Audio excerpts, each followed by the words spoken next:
खुलासा किया गया है, क्या था पूरा मामला?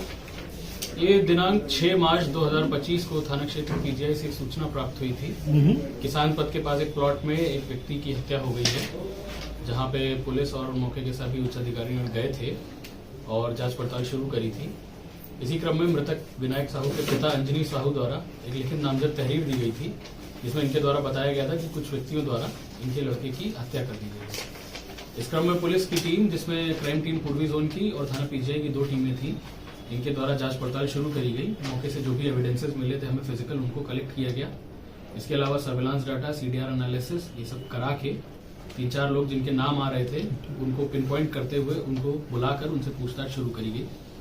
जब उनसे सख्ती से पूछताछ करी गई तो उनके द्वारा बताया गया कि जो विनायक साहू है वो उनका मित्र है, पहले से परिचित है, और विनायक साहू की जो माँ थी वो इनको छोड़कर एक दूसरे व्यक्ति इमरान के साथ काफी सालों से रह रही थी, जिस बात से विनायक साहू और उसके पिता बहुत क्षुब्ध थे और उन्होंने एक प्लान बनाया था कि वह अपने विनायक द्वारा अपने मित्रों को, अपनी माता को खत्म करने के लिए सुपारी देगा, जिसमें वो कुछ पैसे और एक ऑटो रिक्शा उन्हें दे देगा अगर वो उसकी माता जी की हत्या कर देंगे। जब ये प्लानिंग हुई थी तो प्लानिंग का अंजाम देने के लिए ये लोग एक जगह इकट्ठे हुए थे जहां इन्होंने शराब पी थी। कुछ हथियार जिसमें चाकू थे ये लोग लेके आए हुए थे।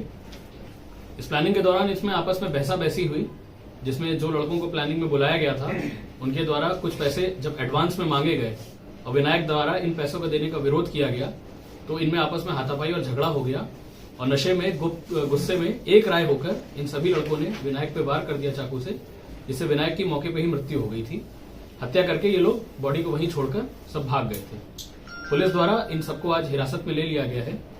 इनके नाम क्रमशः शिवम रावत है जो निवासी थाना मोहनलालगंज क्षेत्र का है, आशीष ये भी मोहनलालगंज क्षेत्र का है, आमिर मोहनलालगंज क्षेत्र और शिवा ये भी मोहनलालगंज क्षेत्र का है। इनके पास से हमें घटना में प्रयुक्त चाकू बरामद हुआ है। इनके कुछ कपड़े हमें बरामद हुए हैं जिसपे खून लगा हुआ था। इसके अलावा जो मोबाइल फोन्स थे, शराब की कुछ बोतलें, कुछ कैंस जो भी मौके पे इनके द्वारा यूज किया गया था वो सब बरामद किया गया है।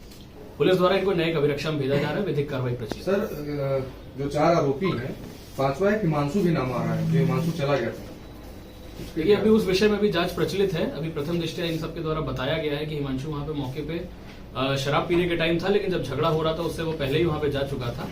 इन विवेचना में भी सारे पॉइंट्स ओपन है, प्रचलित है। अभी अगर ऐसा कोई रोल निकल के आएगा तो उस पर कार्रवाई करी जाएगी। एफआईआर में तमन्ना के परिजन भी नामजद है।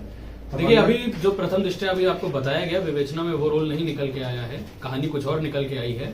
और जो तहरीर थी वो भी उसके विनायक मृतक के पिता ने दी गई थी, जो खुद ही इस प्लानिंग में इन्वॉल्व थे, जिसमें वो अपनी पत्नी की हत्या करना चाह रहे थे। विवेचना में जो भी अगर ऐसा कोई पॉइंट निकल के आएगा उस पर आगे हम कार्रवाई सर, जिसकी गिरफ्तारी हुई है क्या उनका हिस्ट्री कुछ है, क्राइम हिस्ट्री है, या फिर जो उसका पिता था क्या उसको भी गिरफ्तार किया जाएगा? अभी क्रिमिनल हिस्ट्री नहीं निकली है इन लड़कों की। अभी सिर्फ यही मुकदमा है जो अभी पीजीआई क्षेत्र में हत्या का लिखा गया है। ये नए लड़के हैं, इस तरह के अभी किसी तरह का इन्होंने क्राइम में इन्वॉल्वमेंट प्रथम दृष्टया अभी इनका नहीं पाया गया है। फिर भी एक बार और क्रिमिनल हिस्ट्री चेक कराई जाएगी। जैसा बताया, विवेचना प्रचलित है। अगर कोई वैसा डिटेल रोल विनायक की हत्या में उसका निकल के आएगा तो उस पर कार्रवाई करेंगे। अभी इसको चेक करा रहे हैं। मुख्य आरोपी सर कौन है? इसमें मुख्य आरोपी इसमें मुख्य आरोपी आमिर है और शिवा है।